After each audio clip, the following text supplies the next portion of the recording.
He never wore fancy clothes, nor did he have prestigious diplomas hanging on the wall. But his hands bore the marks of hard work, and his eyes carried the weight of a lifetime spent being judged by appearances. Samuel Brooks had faced rejection, slammed doors, and silent humiliation, all because he dared to dream big despite coming from humble beginnings. That morning, all he wanted was to be heard. Just one interview. But instead, he was publicly ridiculed, and no one had a clue who he really was. What happened next? Well, what seemed like just another moment of disrespect turned into a turning point that left even the most arrogant ones speechless. And a lesson? You'll understand when you get to the end. It felt like time moved differently in there.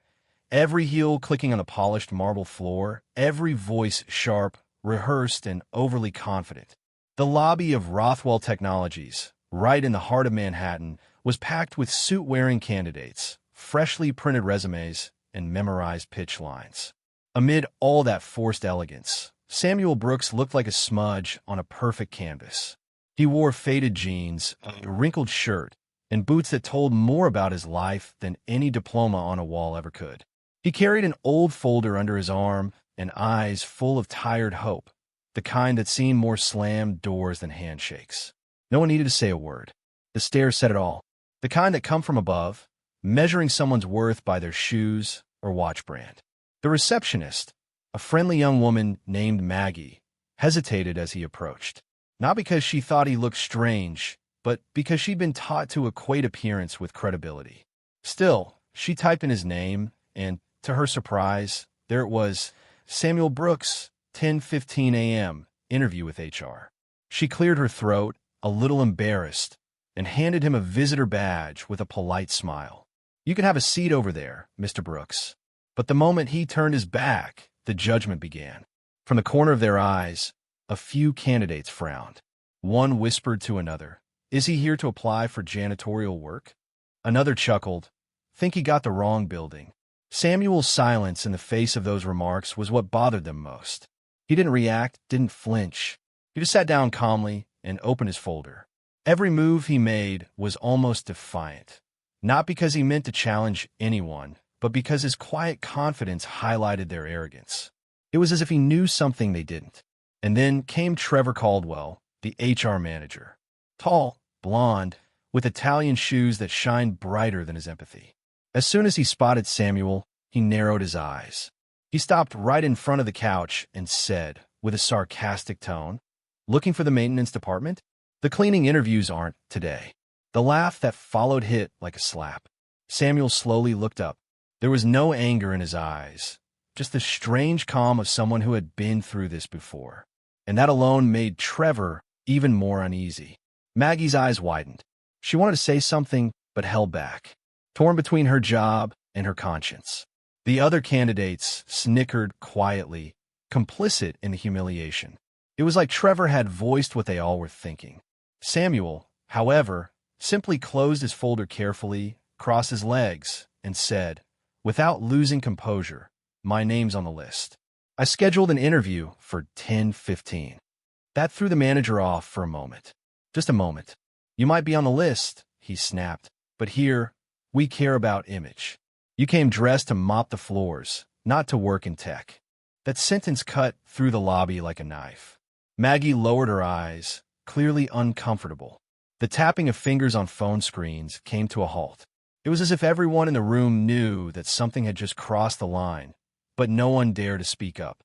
Samuel smiled, not a mocking or sarcastic smile.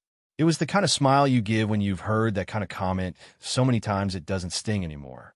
Or maybe he just learned how to turn pain into armor.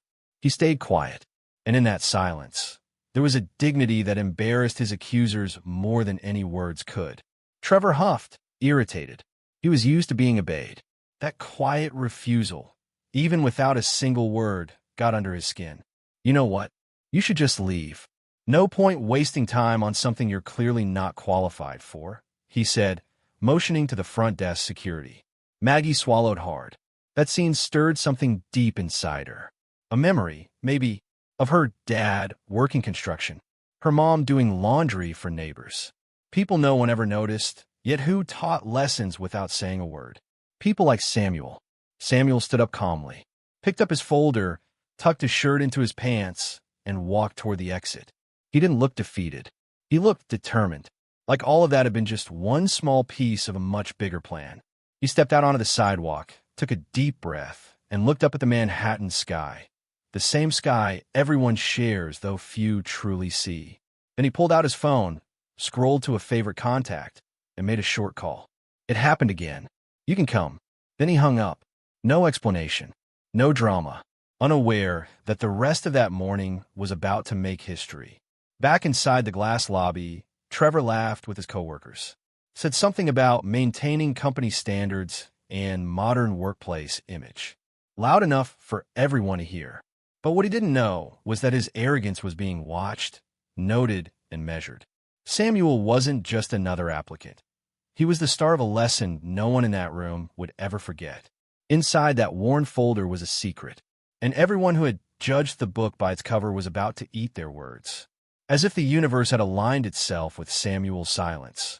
A sleek black car with tinted windows and a roaring engine turned the corner. No one in the building noticed. They were too busy laughing, mocking, patting each other on the back. But what came next? Oh, no one was ready for that. And they couldn't have imagined the price they'd pay for that moment of humiliation.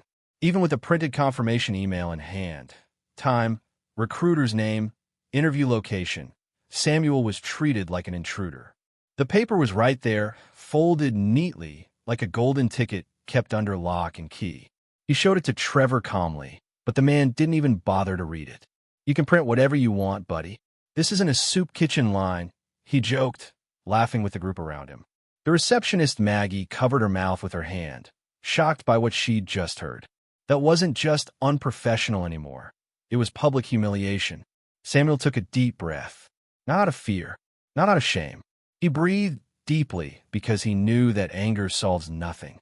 Life had already taught him that patience is a quiet form of intelligence. He tried to explain one more time that his name was on the list, that he had been personally recommended by the global CEO, but Trevor was blinded by his own prejudice. Recommended by the CEO? Oh, how convenient.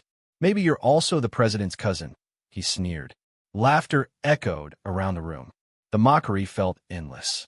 No one there realized they were laughing, unknowingly, at their own fate. The receptionist, clearly shaken, typed his name into the system again. Samuel Brooks was still there. Confirmed. Scheduled. Interview room reserved. But Trevor didn't care.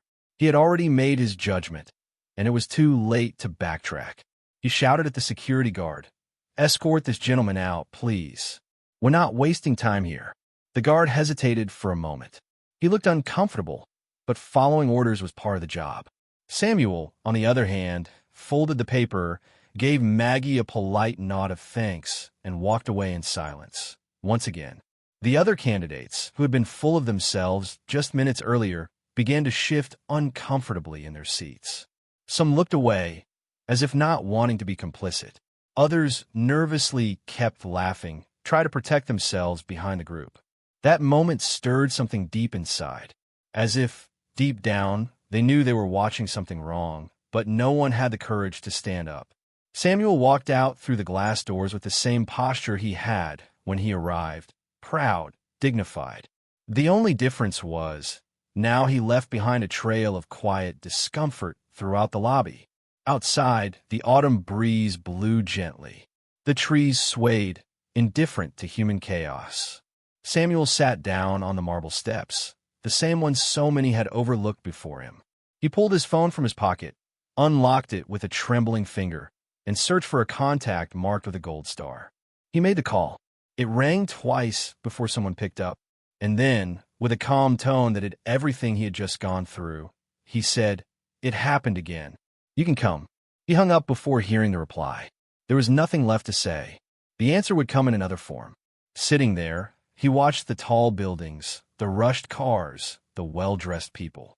Manhattan was a stage where lead roles were rarely given to those who fought the hardest. He thought of his father, who died at 52 without ever taking a vacation. Of his mother, who washed laundry to feed her children. He remembered the times he showed up to interviews still sweating, with a construction uniform hidden under his dress shirt. He'd lived all this before. But this time, something was different, a secret in motion. And that secret was already on its way. Across the city, Claire Monroe had just wrapped up a meeting when she answered Samuel's call. She didn't need to hear anything else. She stopped everything, called in two trusted executives, got into her armored SUV, and ordered Rothwell. Now, the driver didn't ask questions. He recognized that tone. She already knew something serious had happened, and she knew Samuel well enough to understand that if he was asking for help, someone had crossed a dangerous line. Trevor Caldwell had no idea that, at that very moment, the wheels of justice had already started to turn. Meanwhile, inside Rothwell, Trevor was gloating, talking about cleaning the atmosphere, about keeping the standard, and how great it was to work with people on the same level. He didn't notice how uncomfortable his co-workers had become. The once relaxed room now carried a quiet tension. The receptionist couldn't take her eyes off the elevator, as if expecting something or someone. And slowly, the other candidates began to realize they might have just witnessed the beginning of something much bigger. The humiliation that once amused them now left them ashamed. And, like in a well-written script, the next act was just about to begin. Out on the sidewalk, Samuel straightened the collar of his wrinkled shirt, wiped the dust from his boots using the hem of his pants, and closed his eyes for a few seconds. He wasn't a man who held grudges, but he wasn't one to forget easily either. Every word spoken inside that building would be returned, not with shouting or revenge, but with a lesson so powerful that no one would ever dare laugh at someone like him again. That public humiliation had been the final piece of the puzzle. Now, all that was left was to watch justice arrive, and it was already turning the corner, unannounced. The tires of the black SUV rolled slowly to a stop in front of Rothwell Technologies. It was the kind of car that commanded respect without making a sound. The tinted windows hid who was inside, but anyone familiar with the company knew. When that vehicle pulled up, something big was about to happen.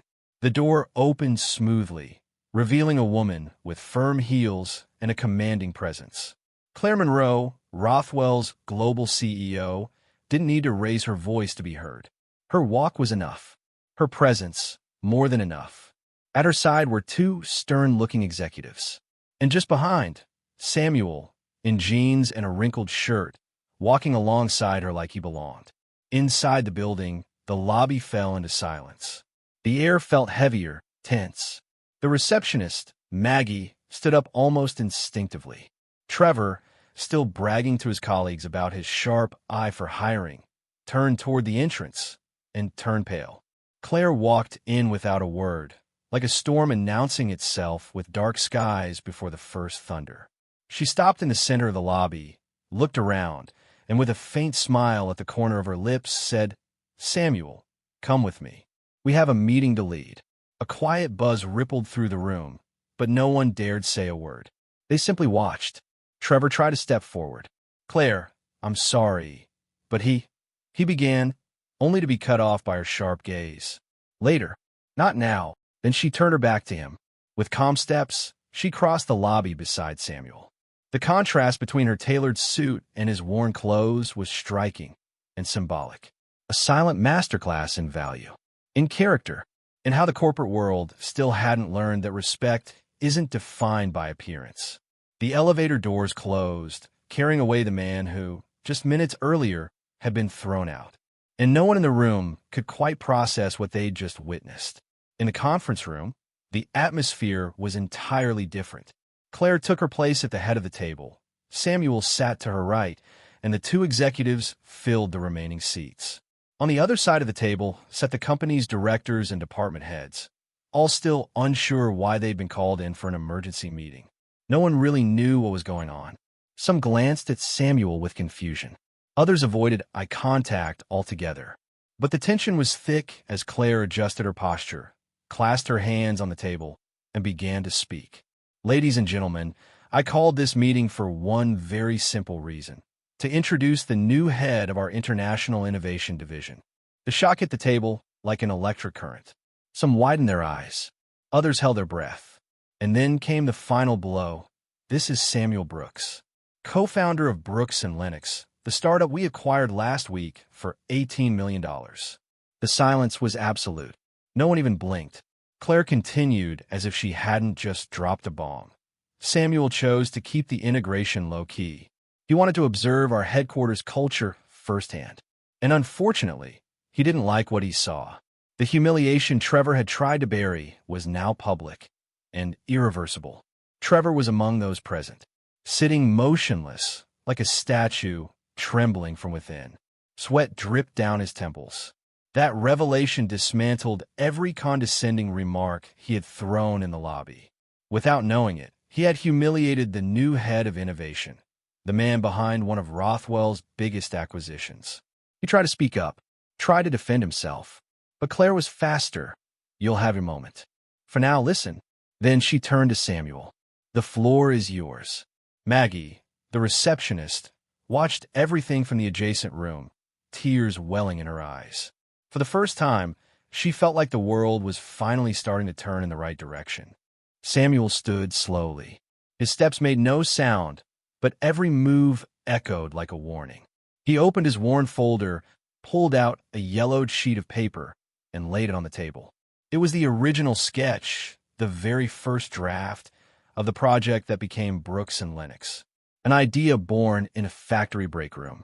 A proposal ignored by many. It all started here, he said calmly. While some were busy laughing at people's clothes, I was spending nights building something to solve real problems. His words carried no bitterness, just truth. And somehow, that stung even more.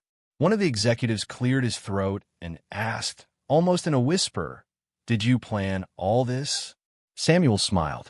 "No, I lived it," and then looked directly at Trevor. The humiliation wasn't planned, but the lesson it brings, that's worth telling. Trevor tried to defend himself, said he didn't know, that he'd been caught off guard, that no one told him. But the truth was, he never cared to ask, never cared to listen, never cared to look. Claire raised her hand, asking for silence. This company stands for excellence, and excellence starts with respect. From this day forward, things will be different. At the end of the table, a senior director muttered under his breath, "I thought he was just another one." Claire heard him and answered out loud, "That's exactly the kind of mindset we're dismantling." The room fell silent again. The message was clear. Samuel sat back down. He wasn't there for revenge. He was there to lead, to teach, to show that a professional's worth isn't measured by a tailored suit, but by the impact they make. And that morning, everyone in that room was forced to realize they'd been looking in the wrong direction all along. But this was only the beginning of the transformation. There was more to reveal, projects to present, and a much bigger shift on the horizon. But for that to happen, someone had to leave the room. The silence held as Samuel pulled more papers from his age folder. Not contracts, not shiny diplomas, but clippings, photographs, and handwritten thank you letters. Before coming here, he began, "I ran a community tech project in Brooklyn for 7 years, teaching coding to at-risk youth." He passed the documents down the table, one by one. Smiling faces. Boys now enrolled in universities. Girls who'd gone on to launch their own startups. Technology only matters when it builds bridges, not pedestals. That sentence hit like a hammer to the heart. This wasn't just a resume. It was purpose. With eyes slightly wet, Claire made a point of emphasizing the weight of that work. Samuel never asked for recognition. He always preferred to act quietly. But the time has come to show the true worth of those who bring real change. The executives flipped through the pages with reverence, as if holding a piece of humanity in their hands.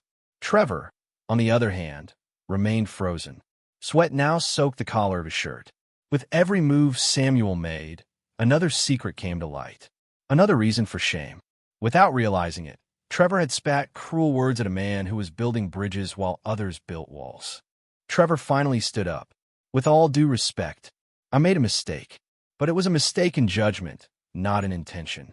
I didn't know who he was."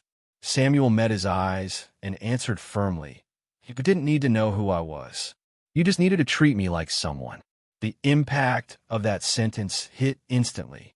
There were no more excuses, no way to backpedal. It was a truth that stung, a lesson that burned. Claire stood up too. Her voice was gentle but sharp. I don't care about your excuses. I care about the example you gave. And it was shameful. Trevor tried to argue, but she cut him off decisively. You're dismissed. Effective immediately. No one questioned the decision. The other directors knew that if Claire backed down, she'd lose all credibility. This wasn't just about policy, it was about values. Culture. From the reception desk, Maggie let out a deep sigh of relief. For the first time, justice felt real. It had a sound, a color, and a name. As Claire walked out of the meeting room, she gestured for Maggie to follow. Thank you for trying to intervene. I saw your alert note in the system. That shows integrity. Maggie could barely whisper her, thank you. Claire smiled.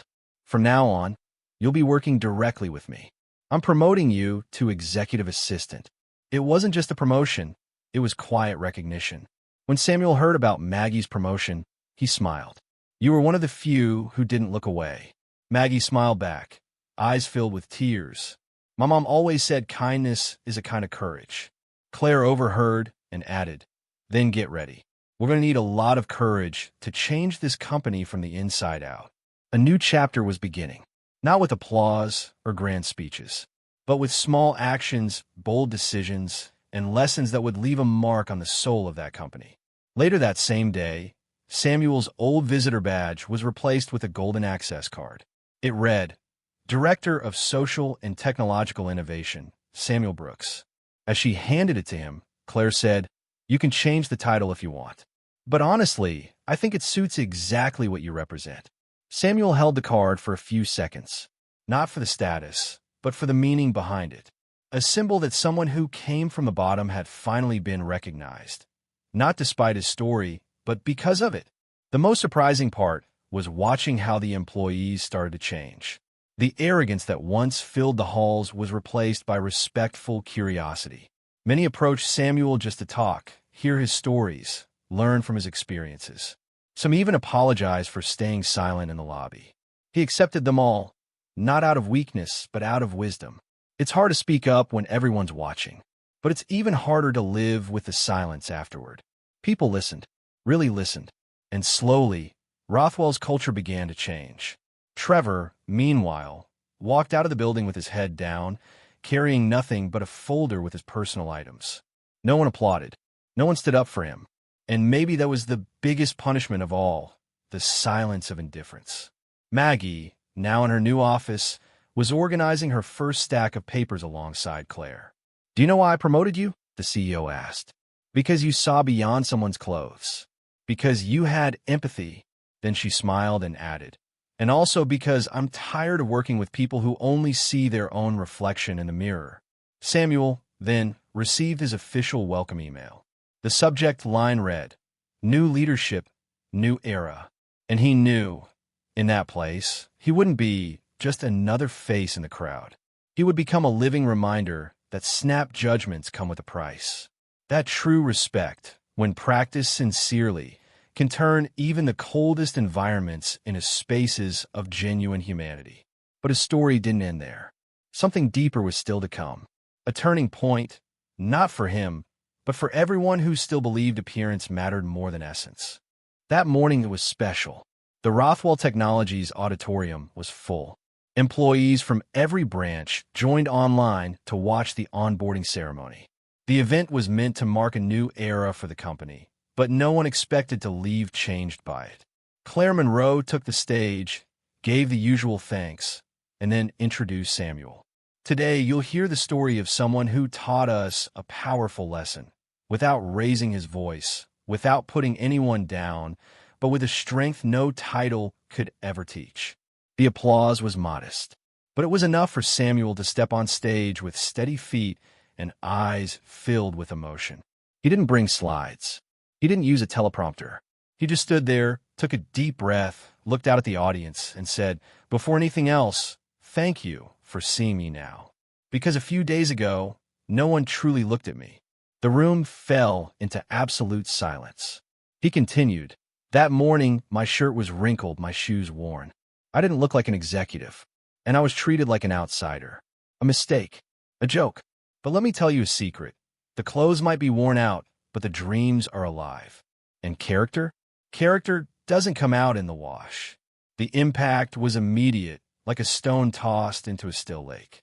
He went on to share how he grew up cleaning sidewalks with his father, watching his mother be ignored while working as a housekeeper in luxury apartments. He spoke about the opportunities that never came his way, about the job interviews where he was turned down for the color of his skin, his accent, his simplicity. The world teaches us to look like something, but I learned to be. Many in the audience were crying without realizing. Others sank into their seats.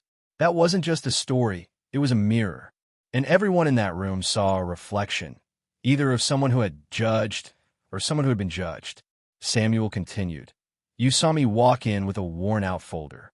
You laughed, whispered, looked away, not knowing. You were laughing at the man who would lead the very transformation this company so desperately needs. He didn't speak with bitterness. His voice was calm, deliberate, almost like he was telling a story by a fireplace. But every word hit with precision. Real innovation begins when we recognize value in people, not in appearances. The silence was complete. The air itself felt heavier, like the entire building was holding its breath. In the front row, Claire wiped away her tears. She knew she was witnessing something historic, and not just for the company, but for humanity. Samuel looked at her and smiled. If it weren't for that phone call, I would have walked away in silence, like I've done so many times before.